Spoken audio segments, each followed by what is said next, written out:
Embarque com a Marco Polo, uma das maiores fabricantes de ônibus do mundo.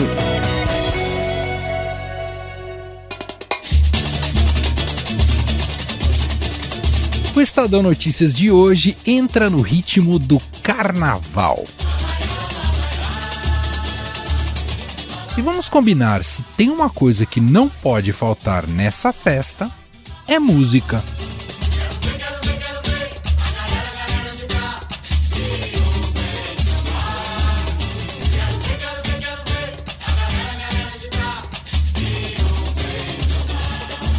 Por muito tempo, o carnaval foi sinônimo de samba, de frevo, de axé.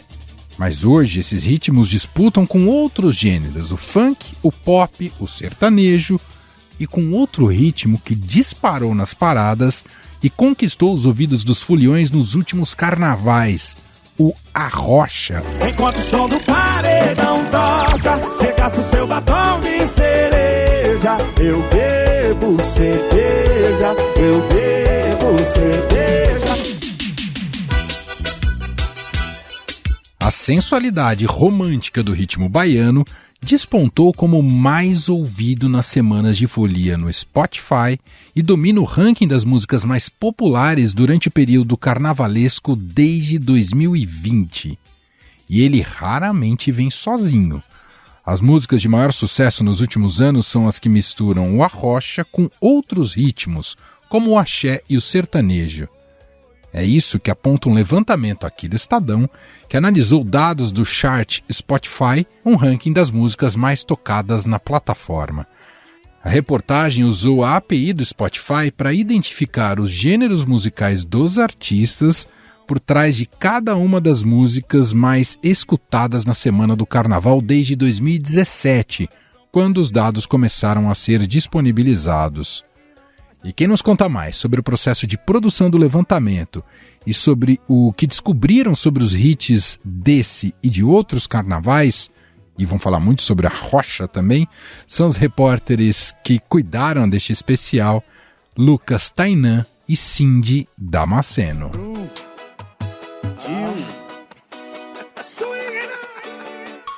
Começar cumprimentando a Cindy Damasceno. Oi, Cindy, tudo bem? Seja bem-vinda. Oi, Emanuel, prazer estar aqui conversando com você. E também o Lucas Tainan. Tudo bem, Lucas? Seja bem-vindo, como vai? Tudo bem, obrigado. É um prazer imenso estar aqui podendo falar com você.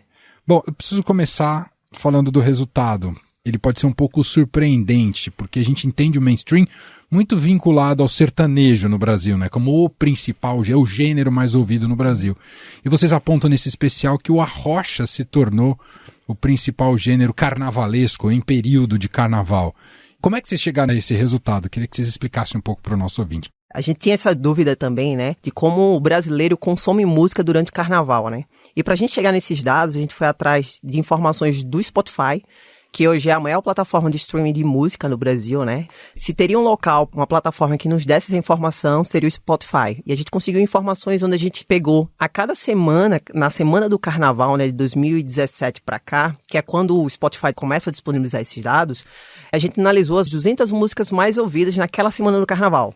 E aí eles têm que a gente chama de API, né, na programação, só para explicar para quem está nos ouvindo. A API é basicamente uma porta que a plataforma abre para a gente que é programador conseguir coletar algumas informações e com isso a gente conseguiu identificar ali os gêneros musicais das músicas. E para nossa surpresa, analisando 2017 para cá, naquele ano de 2017 o pop estava muito em alta, o sertanejo também, como você comentou, mas esses gêneros acabam caindo, né, ano a ano, e a partir de 2020 o arrocha fica em primeiro lugar, como um gênero mais comum ali dessas 200 músicas mais ouvidas durante o carnaval, e ele permanece até 2022, né? E a tendência, a gente estava até analisando, assim, esse ano 2023, é claro que o carnaval ainda vai vir, mas a tendência é que as músicas já estão em alta, boa parte delas também é do arrocha. Também é do arrocha.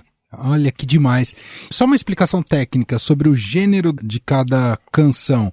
É aquilo que está publicado na plataforma ou aquilo que o artista diz? Como é que vocês chegaram ao gênero de cada música? Isso é bem bacana de mencionar, porque é o seguinte, a API do Spotify, ela não traz o dado do gênero da música especificamente. Então, para a gente conseguir analisar, a gente pegou o gênero do artista. E aí é bacana, porque tem músicas que tem mais de um artista cantando. né? Então tem uma mescla ali de vários gêneros. Então tem música que tem um pouco do pagode, do arrocha, né? É uma tendência mais comum. Hoje as músicas, atualmente, elas terem um pouquinho de cada tipo de gênero, né? Então, em algumas músicas a gente percebeu essa mesclagem, né? E aí é bacana também comentar isso aí. A API do Spotify, né? As informações que o Spotify nos dá, para cada gênero tem subgêneros. Isso é bem interessante. Então, por exemplo, assim, o funk, que tem o funk paulista, carioca, funk ostentação, funk da Baixada. Funk cearense, deu muita coisa massa. E uns gêneros que a gente também nunca tinha ouvido falar. E assim, para facilitar a análise, o que é que a gente fez? A gente agrupou todos esses gêneros num só. Então, esses tipos de gêneros aí, por exemplo, do funk que a gente falou, a gente colocou tudo como rótulo de funk. Então, pra gente conseguir, de fato, fazer a análise ali dos dados. Entendi. E é por isso que uma música, ela pode ser categorizada em mais de um gênero. Ô Cindy, e você traz ali a matéria super bem contextualizada para falar um pouquinho o que é o arrocha, que fenômeno é esse, seus principais personagens. Eu acho que aqui a primeira coisa que é interessante, que dentre os gêneros que estão ali contemplados, que vocês mapearam, eu acho que é um dos fenômenos musicais mais recentes, né? Significa uma explosão, porque ele é dos anos 90 pra cá, né? Pensa que o funk é anterior, o sertanejo anterior, o pop nem se fala, o samba também. Então é um gênero mais novo perto dos demais, né? Eu não diria nem que ele é o mais novo no sentido de que ele surgiu recentemente, mas ele chegou ao mainstream dos anos 2010 pra cá. O arrocha, ele deixou de ficar localizado na Bahia e começou a ganhar espaço no mercado musical nacional, sabe? Eu sempre faço essa colocação, Emanuel, sabe por quê? Porque quando a gente fala desses gêneros mais identitários, principalmente quando a gente fala de Nordeste, dizer que um gênero ele é muito nichado pode ser muito enviesado, porque ele pode ser nichado no sentido de nacional, mas na região onde ele está, ele faz muito sucesso. E, de fato, assim, o arrocha, comparado com o sertanejo, pop e até o próprio funk, já são tradicionais nessa época do ano, ele é recente no sentido de que ele chegou às paradas de, como o Lucas falou e a gente viu na análise, de 2020 para cá. Muito trazido por outros gêneros terem visto a batida e terem adotado para dentro do repertório, né? Como também por uma maior permissividade. Eu estava conversando com o pessoal que começou o movimento na Bahia, eles mencionaram muito que o carnaval ele é uma festa do povo, ele é uma festa pública. Então, todo o ritmo, todo o gênero que é mais popular, acaba ganhando mais adesão. Uma vez que uma das propostas do arrocha é ser um gênero popular, ganhou o mundo. Agora, o nascimento dele na Bahia se dá quando? Você conseguiu precisar quando alguém usou o termo arrocha ou identificou, falou, estamos fazendo uma coisa diferente do que existe, sabe? Ele é uma evolução a partir de onde e tal? Começa ali no finalzinho dos anos 90, começo dos anos 2000. Era um momento em que o axé estava muito forte, que a seresta estava muito forte, e aí o Jai e Asas Livres, que é um dos principais precursores, né, do arrocha. Você conversou com ele, né? Conversei com ele, já é grande pessoa, adorei conversar com ele.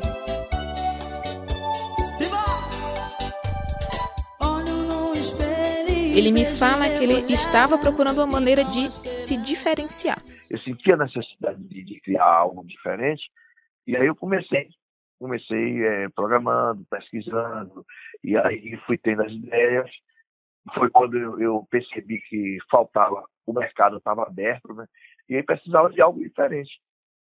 Foi quando eu criei o ritmo, veio a dança junto, e aí, graças a Deus, já despontou. Eles eram uma banda de axé, o Asas Livres, e ele pensa, poxa, eu quero trazer uma outra pegada. E aí ele traz um pouco dessa sensualidade, assim, mais ou menos baseada na seresta. Que o que ele queria era trazer as pessoas para dançar mais pertinho. E ele chama muita atenção para essa pegada mais romântica do arrocha, sabe? Até então, o nome não era arrocha. Ninguém tinha batizado a criança. Ninguém tinha batizado a criança ainda. O batismo veio depois com Pablo, que também era integrante do Asas Livres, e no show ele chamava muito as pessoas para dançar arrochadinho. E aí é um termo que eu não sei como é que funciona fora do Nordeste. Arrochar é chegar junto, é dançar agarradinho, sabe? E aí as pessoas diziam assim, hoje vai ter o show do Pablo do Arrocha, porque ele ficava chamando todo o tempo as pessoas para arrochar. De Pablo do Arrocha virou só Arrocha, e essa foi a terminologia adotada até hoje. O Pablo também falou com você? Conversou, ele me falou sobre essa curiosidade da origem do termo do arrocha, né? E em como ele fica muito contente de ver um gênero que é genuinamente baiano ganhar o mundo, assim como o axé e como outras pegadas que também vêm da Bahia nessa época de carnaval. A gente observa, Lucas, essa tendência do arrocha, né, dos últimos anos, mas não significa que os outros gêneros estão muito abaixo. É uma concorrência bastante próxima, né? Se você pegar esses principais que vocês mapearam, né, funk, sertanejo, arrocha, tinha mais algum? Ou o pop, né? O pop, e a gente pegou outros também, como o pagode e o forró, assim. Que são muito fortes no carnaval exato. também. O arrocha teve um crescimento muito grande, mas, por exemplo, o sertanejo e o funk tá muito presente ali entre essas top 200 músicas, né, que o brasileiro mais curte durante o carnaval. E como a gente comentou, né, cada música tem uma mescla um pouco de cada ritmo, né, então a gente percebeu que muitas dessas músicas também que tem arrocha, tem outros gêneros dentro dela, como o funk, um pouquinho do sertanejo e outros gêneros ali também. E o próprio pessoal do sertanejo faz muito isso, né? De identificar uma tendência e absorver para a própria produção, não é, Cindy? Perfeitamente. A gente percebe na listagem que a gente fez. O sertanejo, ele sempre acompanha ali, na maioria das vezes, o arrocha. E foi uma coisa também que o Jai tinha comentado comigo, que no momento que o sertanejo meio que abraça o arrocha, alavanca o arrocha para o restante do país. É interessante trazer também essa comparação, né? Hoje existe o arrocha, o sertanejo, a sofrência, meio que entra tudo nesse termo guarda-chuva, assim, para falar de amor sofrido.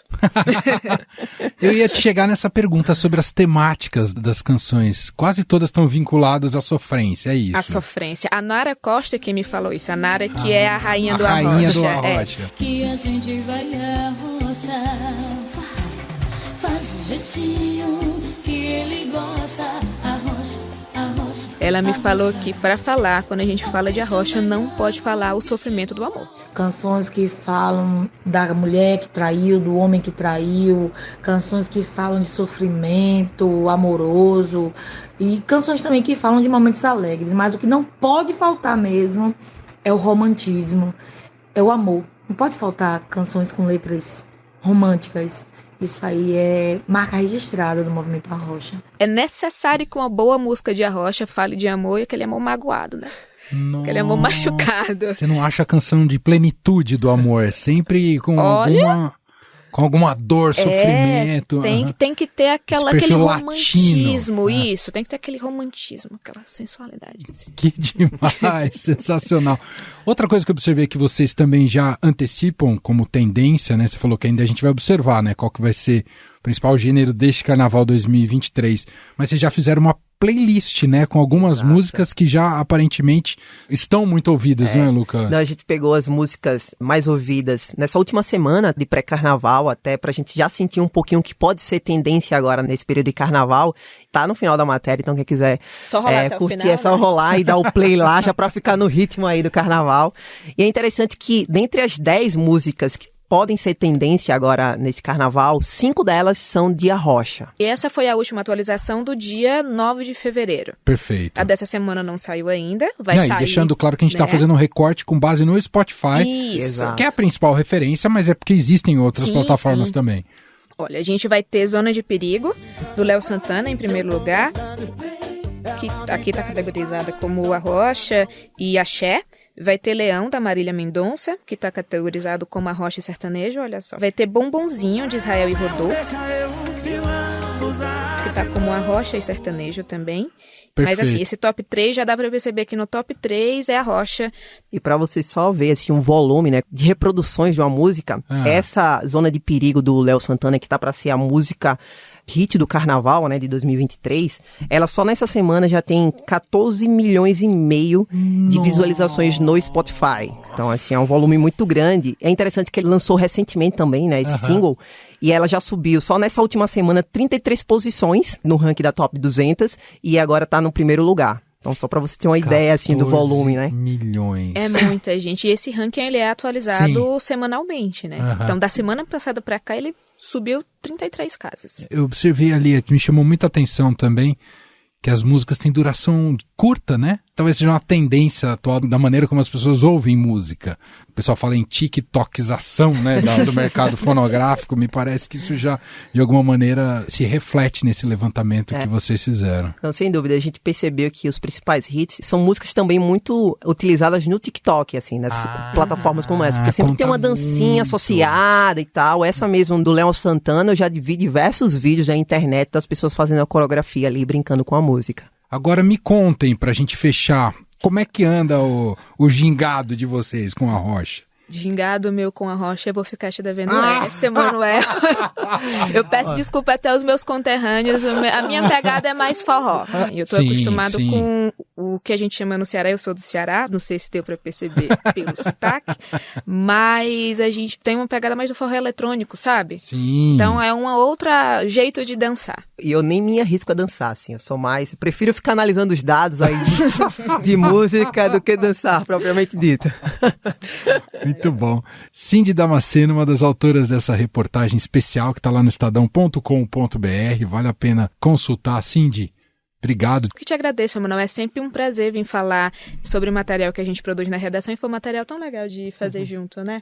E o Lucas Tainan. Obrigado, viu, Lucas? Eu que agradeço, é um prazer imenso estar aqui, assim, poder compartilhar um pouquinho, né, desse processo, foi bem bacana e foi uma matéria realmente que foi bem especial da gente fazer, né, analisar alguns dados bem diferentes e entender um pouquinho, né, dessa tendência do carnaval brasileiro. Sensacional, o jeito que ela faz comigo é fora do normal, estou na zona de perigo. Como você ouviu do Lucas e da Cindy, tudo indica que Zona de Perigo, do Léo Santana, deve ser o grande hit do carnaval de 2023.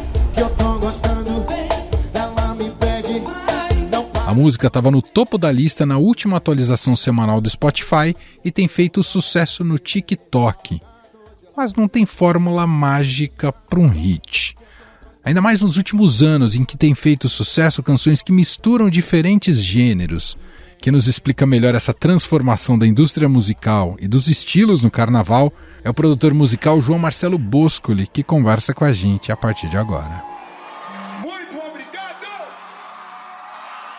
Tudo bem, João? Seja bem-vindo. Obrigado por ter aceitado aqui o nosso convite. Quase não deixo você acabar de falar, né? Porque eu fico tão feliz de estar aqui. Eu adoro falar de música, conversar com você é um grande prazer. Temos algumas colaborações, então tudo aqui maravilhoso. Obrigado, viu? João, claro que o carnaval cumpre um papel central na indústria da música, né? Essa verdadeira corrida para disputar espaços nos maiores hits da festa.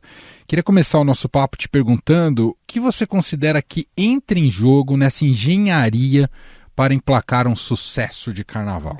Eu acho que tanto para música de carnaval quanto para qualquer outro gênero, né, que tenha essa pretensão ou esse desejo, né, de ter uma música na voz das pessoas, né, que o público cante e tal, eu acho que é uma busca por tentar encontrar uma fórmula. E quando você vai estudar isso profundamente, não tem uma fórmula, sabe? Você, claro, consegue cercar a situação. Então, é legal que a melodia seja uma melodia que seja de assimilação instantânea, que você consiga repetir depois. Bacana.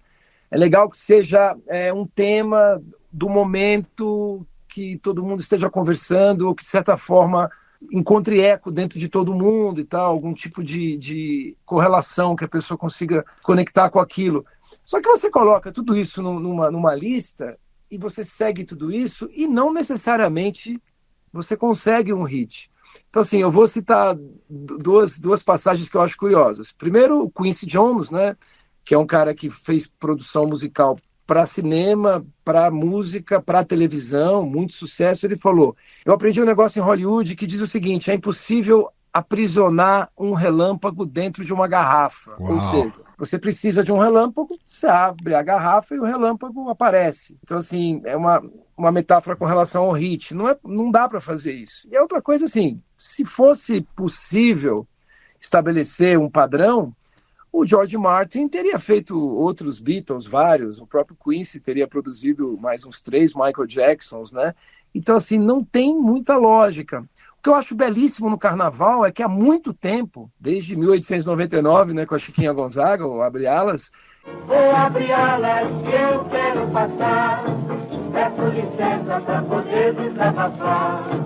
tem uma quantidade de produção grande, essa produção é colocada ali à prova, colocada publicamente, e o tempo e o público, né, vai decantando, né? Eu acho que essa é a forma mais natural e aquela que vem funcionando através dos tempos, né? Você acha que se parte com esse pressuposto, com essa premissa de querer fazer um sucesso, já é o sinal do fracasso? Olha, o que eu percebo é que os hitmakers que eu já tive a oportunidade de conversar, por exemplo, mais recentemente aqui no estúdio teve o Michael Sullivan, né?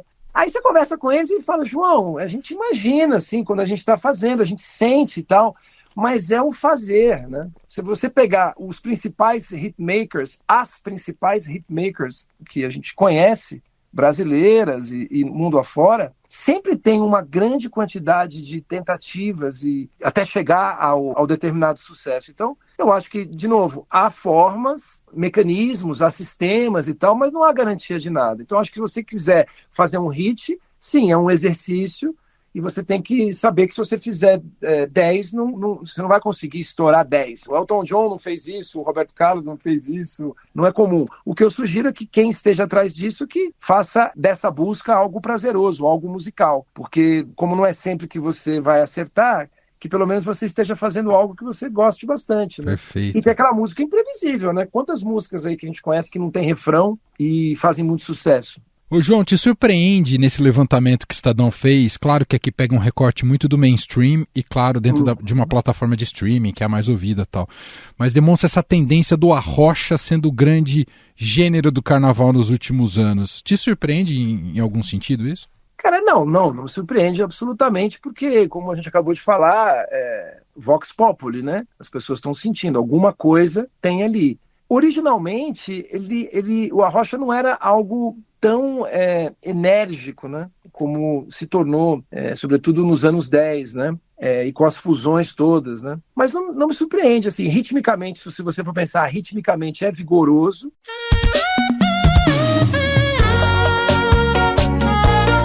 Beijo xamã!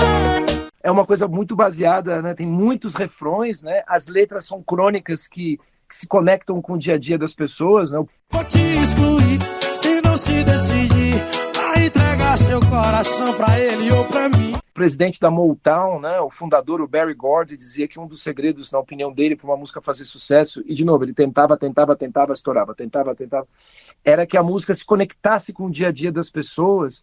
E tem também, eu acho, tem o lance do sabor novo, de você ter, claro, localmente, o arrocha, né, desde os anos 90, aí, que é um grande sucesso local, mas ganhou essa escala nacional mais recentemente, né? Acho que a partir da década passada, que explodiu com as suas fusões. Então, para quem não convivia lá, é um sabor novo, né? É uma onda nova. Então, eu acho que se você pegar, né, desde o começo do carnaval até agora, houve uma flutuação no bom sentido, né?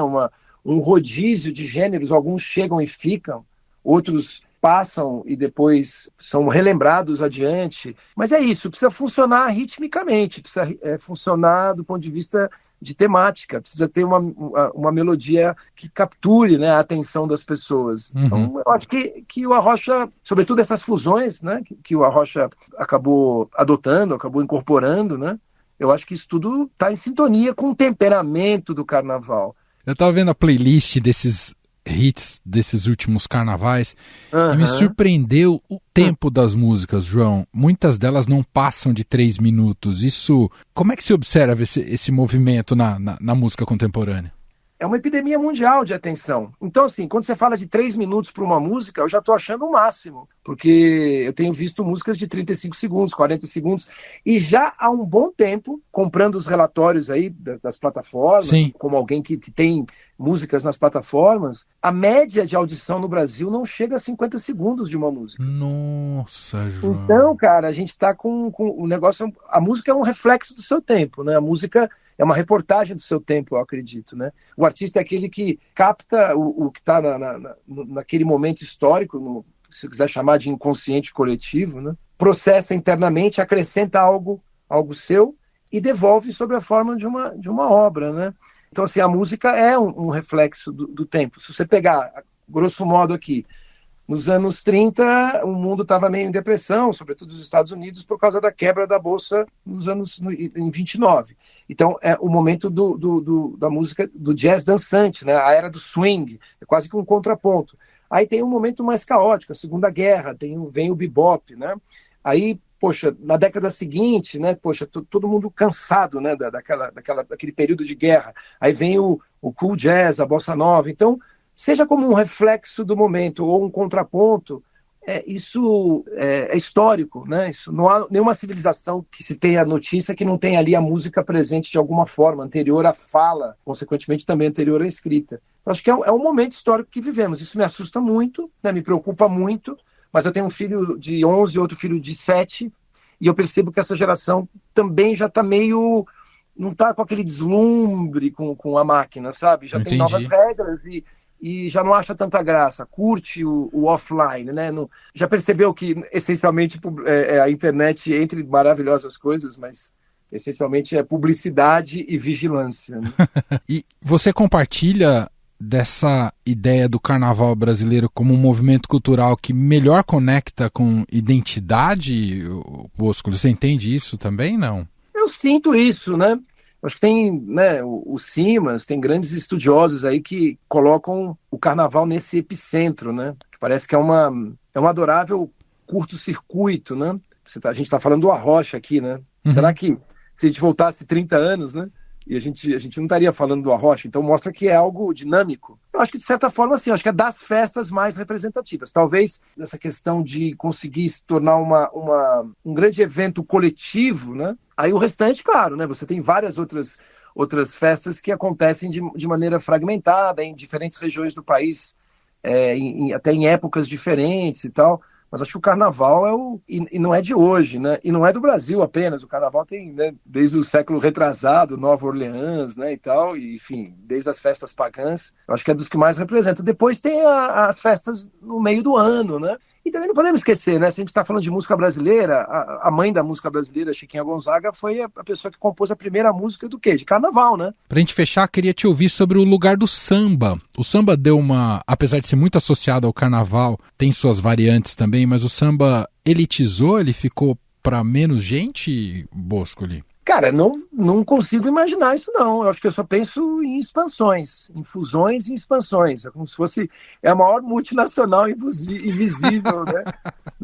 Fusões e aquisições o tempo inteiro, né?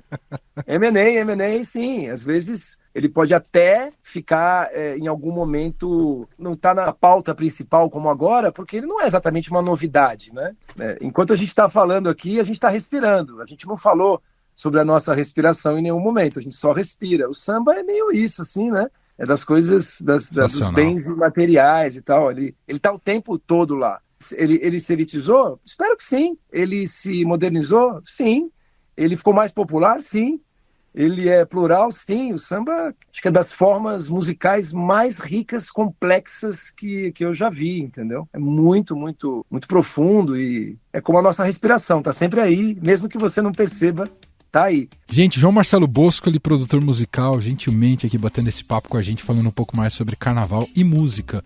Demais te ouvir, João. Obrigado, viu? Pô, muito obrigado. E eu fiz o possível aqui para ser um papo carnavalesco, bagunçado, uma conversa carnavalesca. Se me convidar em outro período do ano, eu prometo que a gente vai fazer uma coisa mais ordenada se é possível. Combinado, João. Bom carnaval para você. Obrigado, um abração, obrigado.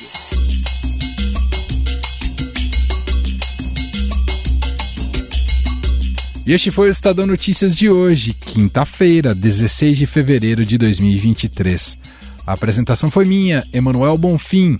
Na produção, edição e roteiro, Jefferson Perleberg, Bárbara Rubira e Gabriela Forte. A montagem é de Moacir Biasi. O nosso e-mail, podcast@estadão.com.